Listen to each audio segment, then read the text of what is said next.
Društvo gluhih in naglušnih Podravja Maribor v izvedbo socialnih programov vključuje tudi prostovoljce. V 10 letih je pri njih delovalo 41 prostovoljcev, samo lani kar 14.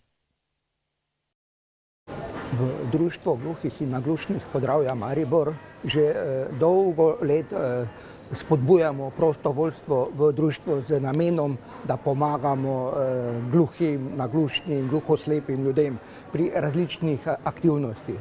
Sedaj pred 3-4 leti smo se prvič vpisali tudi v razvid prostovoljskih organizacij.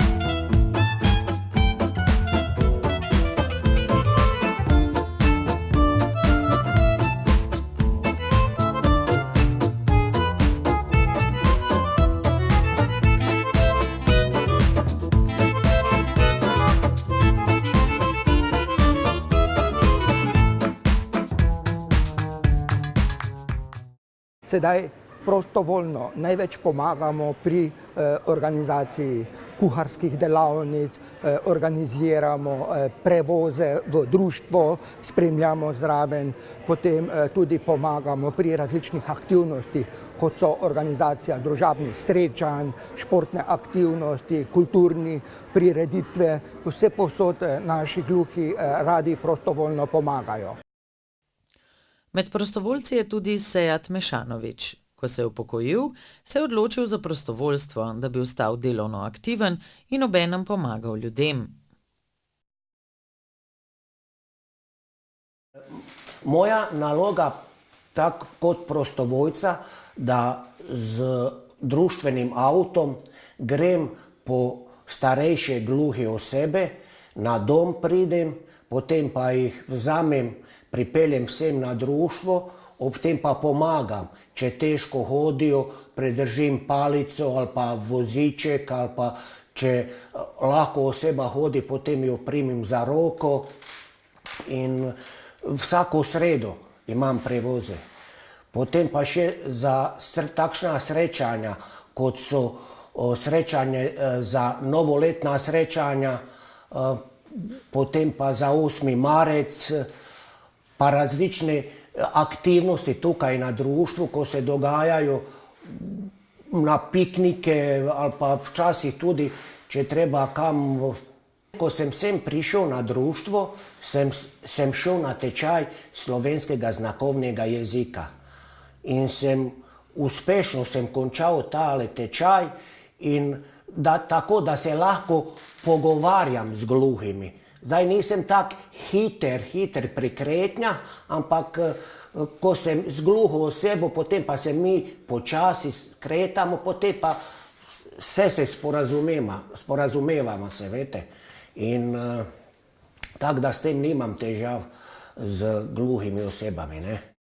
Ljudje so to zelo zadovoljni. Sploh posebej je težko tistim starejšim, ko težko hodijo ali imajo težave z vrtoglavico in potem potrebujejo spremstvo.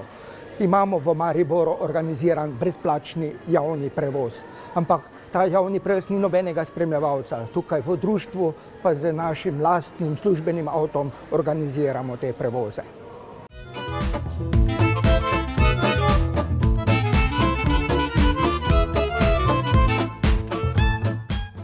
Večinoma sami živijo, ne.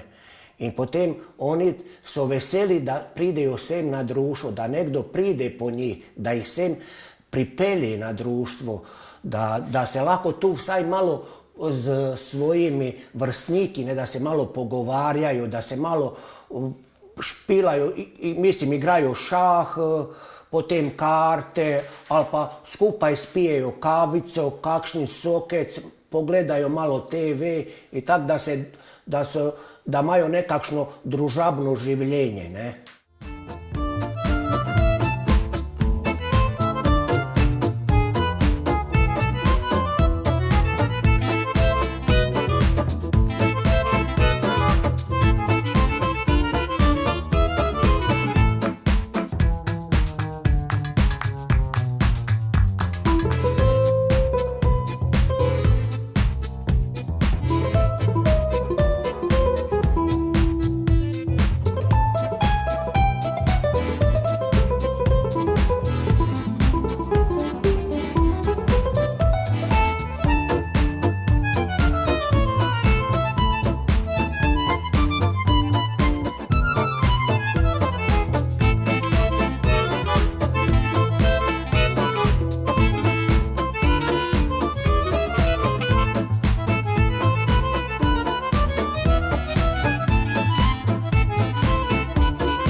tudi veselje mi, tudi meni osebno mi to, imam neko duševno zadoščenje, da nekomu sem pomagal. Ne pričakovati od njega, da mi kakšno nadomestilo, kaj da mi plača za to. Ne, pa se pogovarjamo in tudi pravzaprav, tudi jaz sem vesel, ne znam tega razložiti, mislim. Ker sem tako vzgojen sem od malega, starši so me tako vzgajali, da tudi starejše invalidne osebe, da treba spoštovati in da jih treba v svojih močeh koliko lahko pomagati. Delo prostovoljcev je neprecenljivo, tako za izvajalce kot prejemnike pomoči. Zato je pomembno, da kot družba ohranjamo skrb za soljudi tudi s tako obliko nudenja pomoči.